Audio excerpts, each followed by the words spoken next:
Problems may have us, but they sure can't stop us. We're doing the work, we're putting the time, changing one life at a time. This is the This Therapist Has Problems podcast show. Ooh. Hello, I have missed you guys so much. This is Natasha with the This Therapist Has Problems podcast. Welcome back into my office. It has been months since I have recorded an episode of this podcast, and I debated and thought about how I am going to come back to this podcast. Do I just record and not give any updates as to why I've been gone for so long? There is a lot topics that I'm interested in talking about and covering. I've had a lot of guests actually reach out wanting to be on the podcast, so I'm excited to start rolling that out soon. But in the spirit of why this podcast was created, in the spirit of why I decided to start this podcast in the first place, I can only exist in a space of honesty and transparency, and I've debated on how honest I want it to be, but something inside of me feels like I cannot brush past everything that I've been dealing with personally, because I feel like it is something that a lot of people could benefit. I know that I'm not the only person who has gone through a similar experience. And what I've learned in going through what I've experienced is that a lot of people are not talking about this. So I want to give a very honest and transparent life update as to why this podcast has been on hold. I believe the last episode of this podcast that I posted was at the beginning of September of last year, 2025. And just to give a little background on where we were with the podcast, I feel like I was on a roll. I was posting new episodes every week. I was getting my clips out on social media. I had been invited to participate in a creator program with YouTube, and I was given a grant to record and post health related content. So I was super excited, and I felt like I had reached a great space of momentum, and I was getting really great feedback on the information that I was posting. And then life brought everything to a screeching halt. So, trigger warning, first of all, this is going to be related to grief and loss, and I will get into more detail, but if you have ever dealt with grief and loss, especially surrounding a pregnancy, warning, trigger warning. If you don't feel like you're at a space to hear this information, catch me on the next episode, which will not be as in-depth and personal. I will also be honest about this. I was invited to participate in recording a podcast episode for a friend. And I can't remember exactly when that was even, but it had been months since I had recorded, and I was feeling motivated. I was like, you know what? After I get done recording this podcast with my friend, I'm going to jump in and I'm going to record a podcast episode surrounding this topic. And I did record it. It never saw the light of day. And I think that was important because realistically, I was still in the thick of it, and I had not fully gotten through a lot of the after effects of what I experienced. So let's get into it. So just to give you a little background, I have two children. I have a son and a daughter. After I had my daughter, maybe a year or two after, I was like, I have a boy and a girl. I'm good. I don't want to have any more kids. I decided to get my tubes tied. That was back in 2014. And I had my tubes tied. I have my kids. I don't want any more children. Just living life. Last year, I turned 40 in September. And I was super excited for my 40th birthday. I think that is a milestone for a lot of people. I was making plans. I had this big plan. I had wanted to go to Jamaica for years. And I was like, you know what? I've traveled solo trips. I am a big proponent for solo trips. So I've done a lot of solo trips locally to states within the US, but I've never gone out of the country by myself. So I was like, I'm turning 40. This is my opportunity to do a solo trip to Jamaica. I'm really excited. So I had been planning. I got everything booked and scheduled. And I think I shared the year before last, I had been dealing with some health issues, and that was a whole ordeal as well that I haven't gone into detail on this podcast. But come August of last year, I started to feel like I'm just not feeling good. I'm really tired. Something's off. Something's wrong. And I thought it was another health condition that I have been dealing with. So I talked to my doctor, and I'm just like, maybe it's a medication that I'm taking. I just don't feel good. So we did some tweaking on the medication that I was taking. And I'm just like, something is just not right. I don't understand. And I feel like I do pretty well at listening to my body and recognizing when something is not right, something's going on. So I don't know why one day I just woke up and I was like, you should take a pregnancy test. Now, remind you, I told you I got my tubes tied in 2014. So why I had this thought, I do not know. So I took a pregnancy test and it was positive. And I was just like, there's no freaking way. It's not possible. So then I took 5 more pregnancy tests and they were all positive. So I'm just like, immediately I called my doctor. I was like, I don't have an appointment, but I'm coming in today. So it sent off alarm bells, obviously, for my doctor, because having a pregnancy while you have your tubes tied can be a very dangerous situation. So immediately they had concerns. Is it an ectopic pregnancy? Are you going to be at risk of having your tubes have issues or tube rupture, which can cause some very detrimental consequences for my life? So going back and forth to the doctor, I took blood tests, confirmed, yes, there is a pregnancy, but we don't know exactly where this pregnancy is. Let me just pause there and say, that was a whirlwind of emotions, because I'm like, I'm 40. I've had my tubes tied for 11 years at that point. What the heck do you mean I am pregnant? That's not possible. So talking to my doctor, they're just like, it happens sometimes. We don't know why it happens. Sometimes around that 10-year mark, women are more at risk of an unexpected pregnancy. So why do I feel it necessary to share this information in this podcast? And I'll pause here for that. This is not something that is talked about. This is not something that my doctor ever mentioned. This is not something that my doctor shared with me when I initially got my tubes tied. I've heard rumblings, but as I'm going through this experience and starting to do research to say, how does this happen? How often does this happen? What does this process look like? There are a lot of women out there who have experienced this. And it's not something that is talked about out loud. It's not something that is in conversation to say, hey, if you had your tubes tied, this is something that you need to be aware of. These are things that you need to take precautions on or check with your doctor. And I really would like to have a more in-depth sit-down talk with a doctor to understand the science behind this. One thing I will say too that may have contributed to this happening was I've had really large fibroids. And the year before this happened, so 2024, I had a fibroid embolism procedure, which was supposed to shrink my fibroids. And based on things that, as far as exams that I've had after the fact, it was evident, yes, my fibroids had shrunk. My doctor saying, well, maybe your fibroids were compressing your tubes, and as they shrunk, maybe it made it more likely for this pregnancy to happen. So I'm just throwing this information out there. So if you're going through similar health situations, it's something to at least mention to your doctor to say, hey, is there any kind of ultrasounds that you can do to check to see if there's anything different going on with my tubes, if you've gotten a tubal ligation?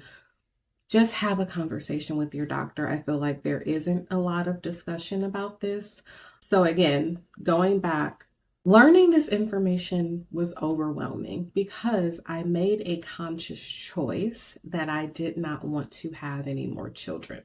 So finding out I'm pregnant, what exactly does that mean? Seeing the immediate responses from my doctor, it was a scary situation because they're like, if your tubes rupture, you could die. And I'm like, oh, how do I process, how do I digest this information? So I had to do lots of blood tests to say, are my HCG numbers, which is the pregnancy hormone, is that going up? Is that showing that this is a viable pregnancy? They did ultrasounds. They were not able to identify exactly where the pregnancy was, if it was in my tubes or not. I am so grateful that I listened to my body and I can see some signs that something wasn't quite right because God forbid, well, let me just say this. This all happened 2 weeks before my birthday. So 2 weeks before I was scheduled to get on a flight and go to Jamaica. So I'm grateful that I took the test. I'm grateful that I went to the doctor and that I didn't find out about this or have complications while I was in another country. So having lots of blood work, having lots of scans, and I want to say this in a way because I know YouTube is very sensitive. With the current legislation surrounding women's reproductive rights, it further complicated this situation because from the doctor's perspective, they're like, if we cannot confirm in fact that this pregnancy is in your tube, basically we just have to wait and see. I was already having some pain, but they're just like, if we can't find it, we can't make any interventions. If you start to have any further complications, your only option is basically to go to the ER. So it's like, on one hand, you're telling me I could potentially bleed to death, but also there's nothing you can do until something bad happens. There were so many emotions happening for me at this time, a lot of confusion. And then I'm a mom. And it's like, is this a potential viable pregnancy? How do I feel about that? So this was maybe a few days of going back and forth to the doctor. And then, trigger warning, I started to have some bleeding. And then I called my doctor. They were like, you need to come in immediately. We need to do another ultrasound to see exactly what's going on. Based on, again, ultrasound, they weren't able to see anything. So it was very early in the pregnancy that we were able to catch this. But the communication, and I understand a doctor's perspective, they're like, hey, it looks like potentially you're having a miscarriage, which is the best case scenario because then you won't have to have surgery or you don't have the risk of having a ruptured tube, which would cause you to die. As a woman, and if you've experienced a miscarriage, there's nothing about that that makes that something to celebrate or good news. So being conflicted to the point to say, losing an unexpected pregnancy, lots of feelings about that. Losing a pregnancy, but saying, I'm losing this life, but that means I get to live. Lots of emotions around that. And the most complicated piece, I think, were for people around me who wanted to offer support and saying, this is the best case scenario. You don't have to have surgery. There's less chance of rupture. There's less chance of you bleeding out. Even to hear, and I understand my family and my friends super supportive. They're like, girl, you are 40. You don't want to have a baby. You had your tubes tied. This is not something you want to deal with. But for the person going through this, you are going through all the emotions, all the hormones, all the feelings attached to you're pregnant and now you're losing this baby. I was beyond overwhelmed. And initially, I tried to work and I was like, I can't do it. So I had to take some time off of work, rightfully so. And again, still going to the doctor every day to get blood work to confirm, yes, in fact, you are losing a baby. Yeah, those numbers, those HCG numbers are going down. That is great news. It didn't feel like great news. So emotionally, I was overwhelmed. Emotionally, I was grieving. Emotionally, I was confused. Physically, I was in a lot of pain. And I didn't understand again, why is this happening? I didn't understand, okay, what exactly is happening in my body? And again, I had a trip that I was very excited about to go to Jamaica in 2 weeks from this happening. So my HCG numbers continued to go down. And by that point, I was like, what am I supposed to do other than either sit? Oh, because let me tell you, even as we have confirmation that yes, in fact, I am having a miscarriage, my doctor is telling me, well, there's still a chance that this is an ectopic pregnancy and you could still have a rupture. So you're still at risk. And I'm just like, what does this mean? And I'm laughing through this because I put some distance between the situation, but it's still something heavy that I feel like still trying to wiggle my mind through what exactly I've gone through. So, from an emotional standpoint, and I want to look back, I took some notes so I'm just not rambling on here. So, understanding, what do you do when you are grieving something you never expected? And I think that was the most perplexing thing for me to say. I'm grieving the loss of this child, even though I was not planning to have a child. So, if you have gone through this, and it's a precaution to prevent you from going through this, or understanding you're not alone if you navigate through this, is you can grieve something that you never had.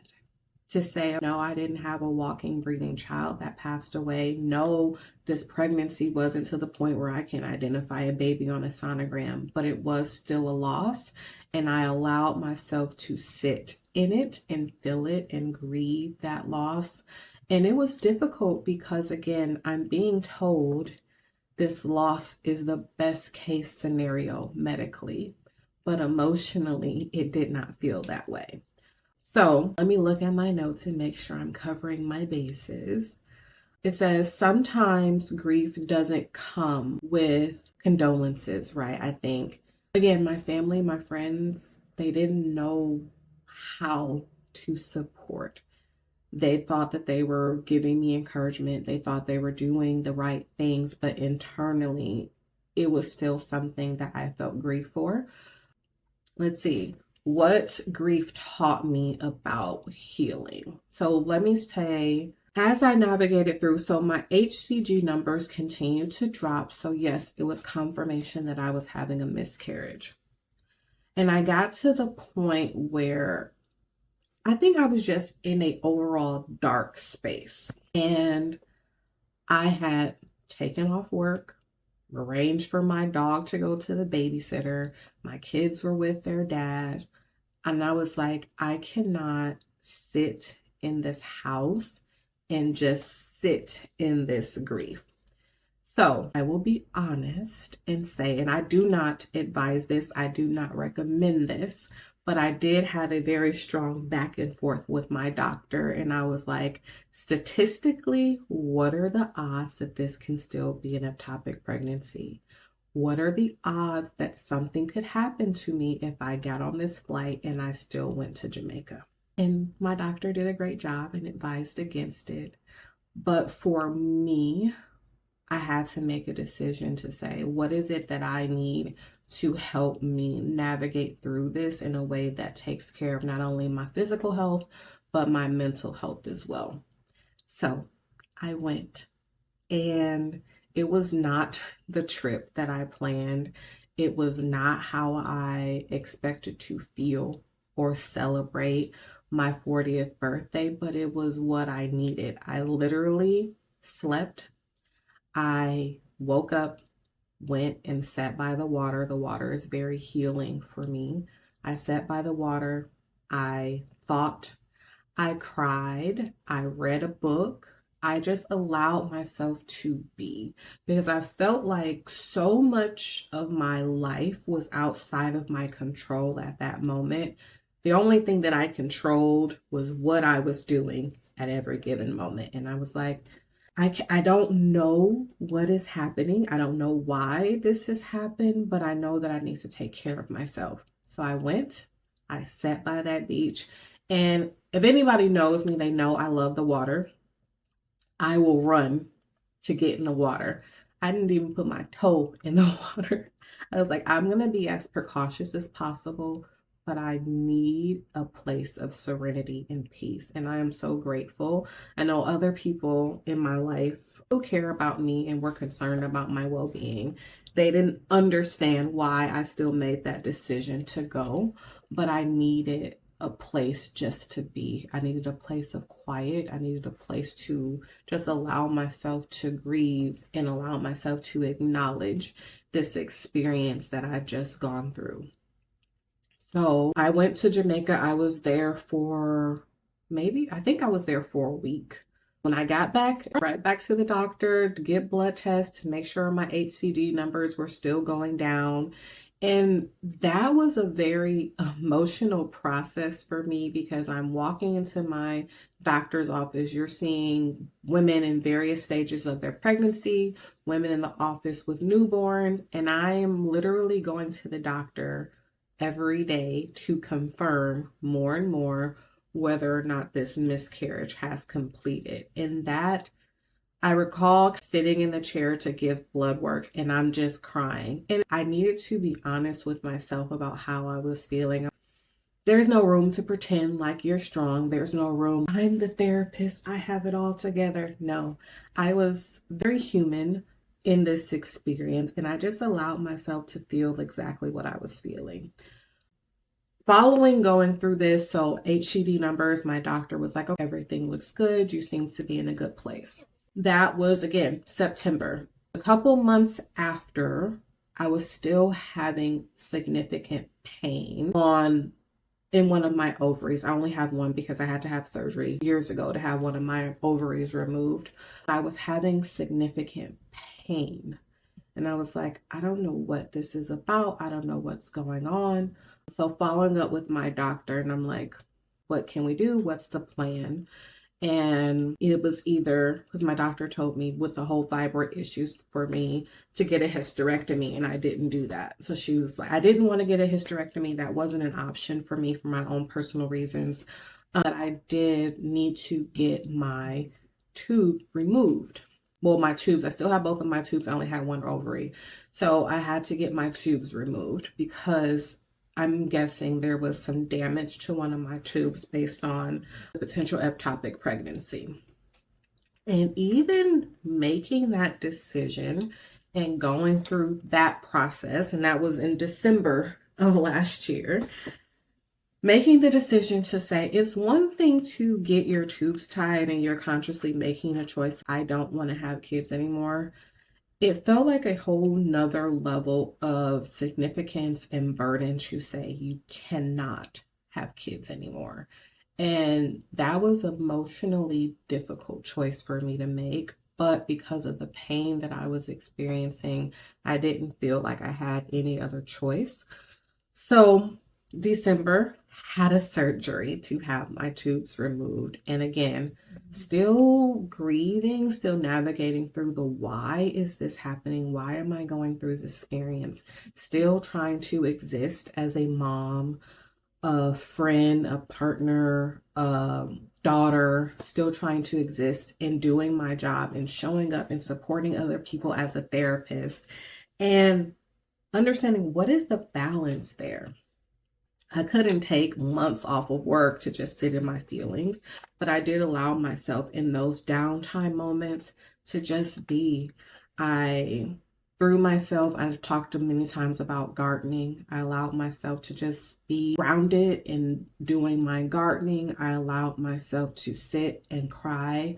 I am not the best at allowing myself space to rest. I feel like my hands are always busy. And if my hands are not busy, my mind is thinking about, oh, you can do this, you should do this. I gave myself space to rest, to not feel guilty about not doing anything. I gave myself permission to just be and allow myself to truly heal emotionally from this experience.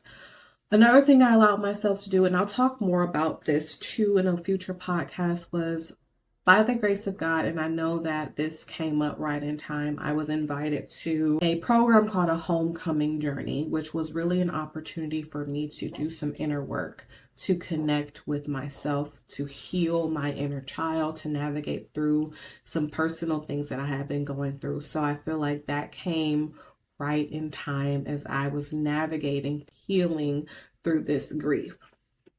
So I talked a lot. Let's get some tips. Let's see what other notes I've made. I talked about what grief taught me. Grieving, and I've gone through various types of grief in my life, but this was definitely different. And what this situation taught me is that my grief doesn't have to look like everyone else's to be valid.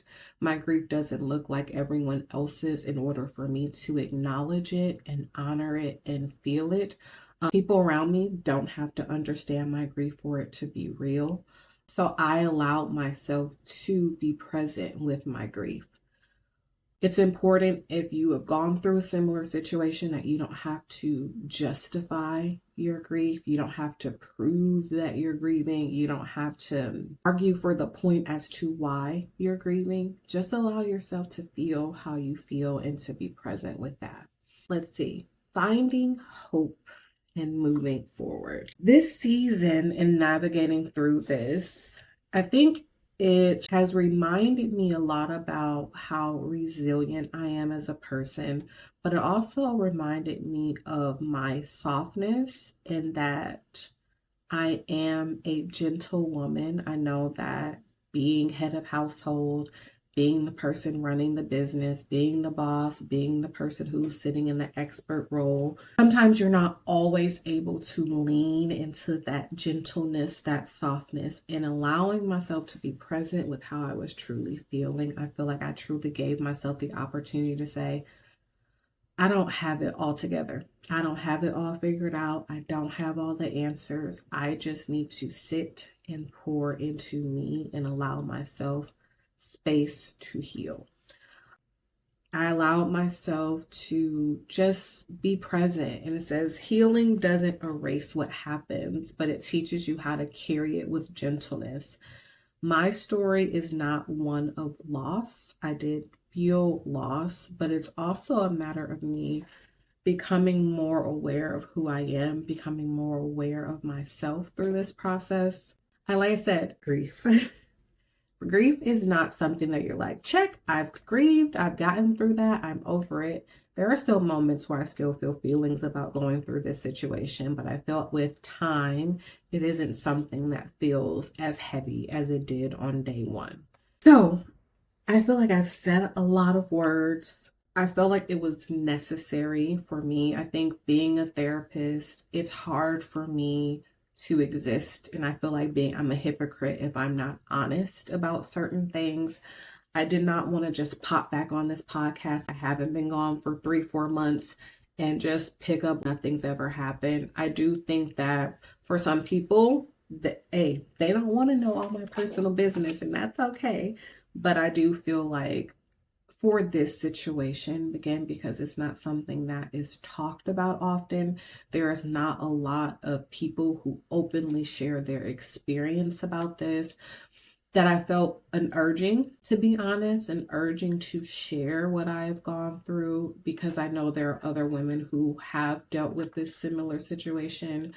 And even I dug into the Reddits. I'm like, what does this mean? How did you feel? Were you grieving? Does this make sense? You weren't expecting to be pregnant, but you're sad about losing a pregnancy. How do you navigate through that? So I was in the trenches doing the reading, trying to understand what exactly this looks like.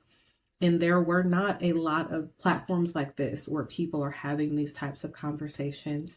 So yes, it may be uncomfortable. As a therapist, we are not always as transparent in our own personal lives, but this is why I created this platform, to be honest, to show a peek behind the veil that yes, I am a therapist, but this therapist be having some problems. And I feel like in order to move forward with this podcast, with my purpose of being honest and vulnerable, I needed to share my story. I needed to share my experience.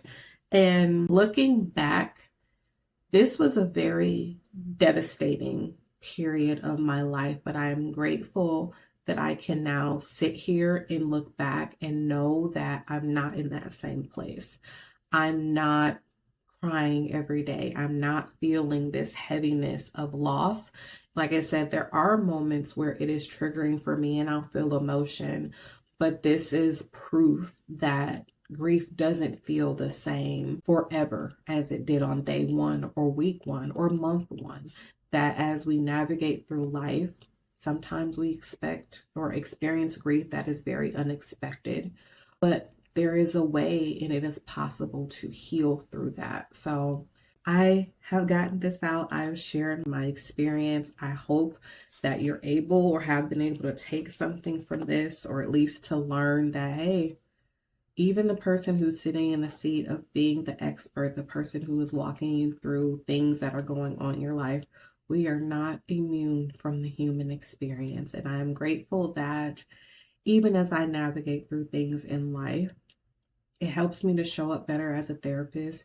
It helps me to show up better in just being present with other people, because I understand what pain looks like. I understand what loss looks like, but I also understand what healing looks like and what coming out on the other side looks and feels like.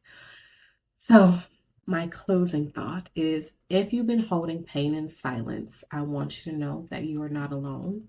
Your story matters, your body matters, and your grief deserves space.